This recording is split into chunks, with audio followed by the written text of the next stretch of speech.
Europe 1, 6h26 en ce 4 janvier 2016. Aujourd'hui dans l'histoire, on voyage dans notre histoire tous les matins avec Franck Ferrand. Bonjour Franck. Bonjour Thomas, bonjour Julie. Alors Bonjour. dites-nous à quel 4 janvier vous avez déposé votre machine à remonter le temps. Le 4 janvier 1961, Thomas. Ce jour-là, les États-Unis rompent les relations diplomatiques avec le gouvernement cubain, autant dire avec Fidel Castro. En ce 4 janvier, à La Havane, à l'ambassade, des diplomates américains détruisent un certain nombre de documents potentiellement compromettants. Et puis 3 Marines vont amener le pavillon.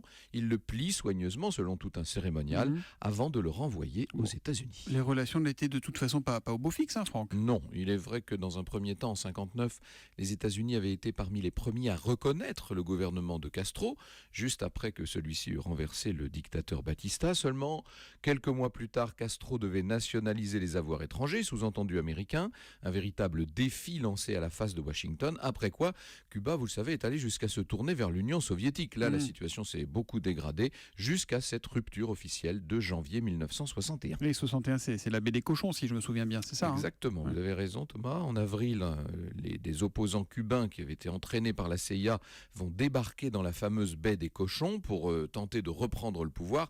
Fiasco intégral.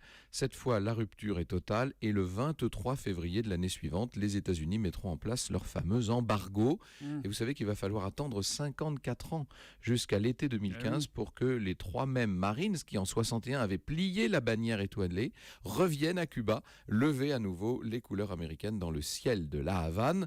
Mais ça, forcément, c'est une nouvelle histoire. Une nouvelle histoire qui est en train de s'écrire en ce moment. Hein. L'histoire Exactement. qu'on retrouve avec vous tout à l'heure à 14h sur Europe 1. Vous nous parlerez de quoi? Nous allons évoquer le plus intéressant des fils de Louis XIV, le duc du Maine. Rendez-vous donc avec Franck Ferrand et le duc du Maine à 14h au cœur de l'histoire sur Europe 1. Merci Franck, à tout à l'heure. Bonne journée.